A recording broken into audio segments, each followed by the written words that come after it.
Big day for our next guest. Rebel Wilson is finally releasing her memoir in Australia, weeks after it hit bookshelves in the US. Yeah, Rebel Rising is one of the most talked about and controversial books of the year.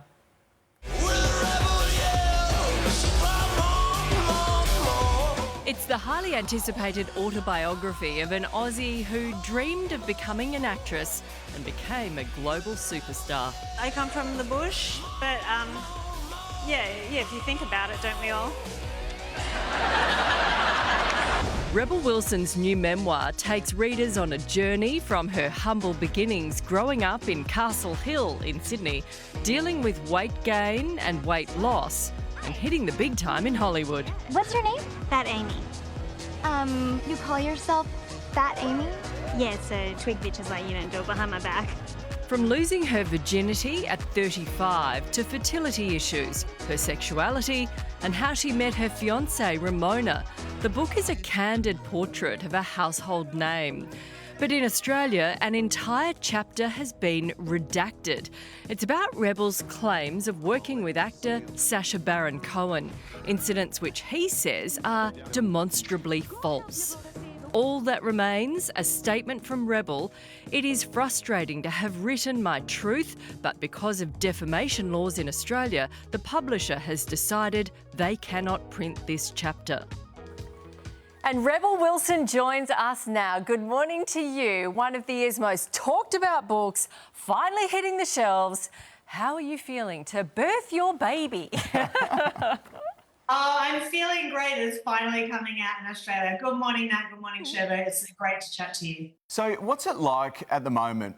People that have read the book, particularly over there, because it was released a little bit earlier over there, and talking about kind of intimate things in your life and you growing up. How does that feel? It is a weird thing. Like, it is weird to talk about losing your virginity and sexuality and fertility and weight and also like feelings of self-worth and self-esteem. And yeah, it's kind of bizarre to then put it out. But I guess if I was going to write a memoir, like how I do everything, I just go full out. So you're really getting a very honest, vulnerable side of me, because I didn't want to do it half-heartedly. I just wanted to just go full out. Yeah, we were talking about that, weren't we? It's so personal. You're driving through LA, you go to a fertility clinic, and then you're told you're not healthy, which is sort of the jump-off point for this book.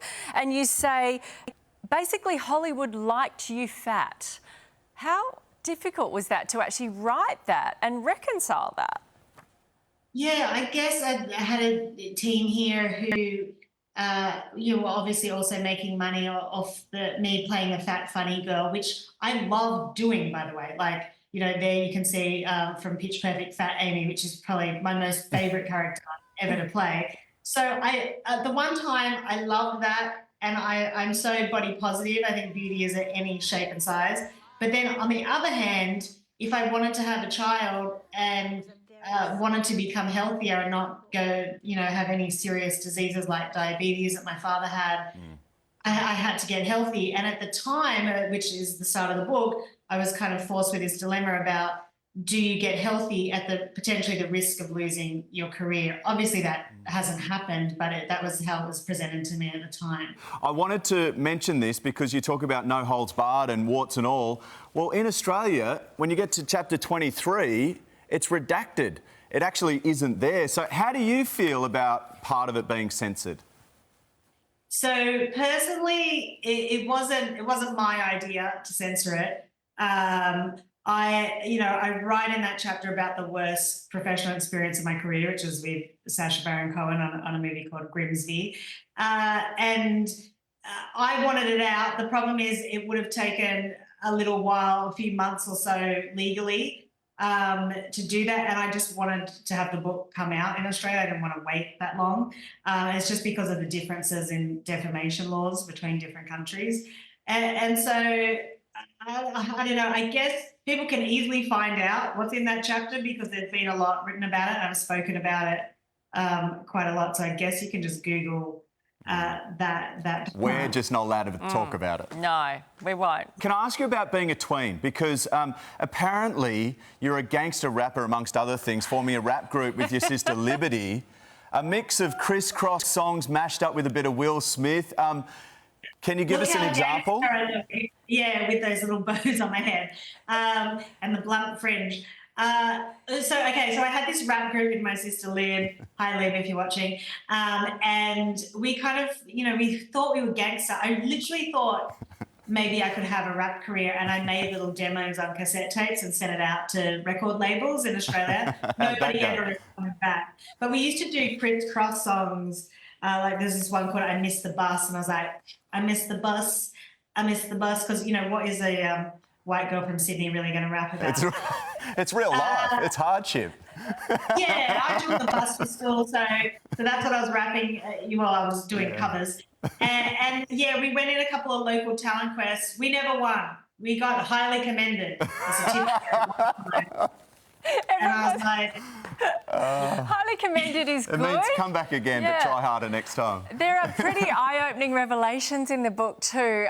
One is that you were offered $2 million to spend a weekend with a Jordanian prince. Yeah, I hope I don't get into trouble about talking about this, but I find it interesting. Like this stuff does go on in Hollywood. I guess it's called pay for play, or it has various names. Whoa. Okay. But yeah, it just kind of when I was at the peak of Pitch Perfect fame, I got offered this opportunity to go and spend a weekend with a special prince, and I was actually flattered by it. I obviously did not do it, but I have heard a lot of women in the business do sometimes feel up. Do you know who does? Have you got names? I do, but I cannot say. Fair enough. Do you know, we don't want more redactions. And what, you just have dinner and that's it? Yeah, now that I'm a mum, I don't want to go through another high-profile defamation case. Yeah. Good call. Can we talk about you being mum? And of course, throughout the book, you really can attest to the fact that you're so in love with Ramona and your daughter Royce. How has it changed your life, that relationship, and also the outlook now? And when you look at the types of roles that you want to take on.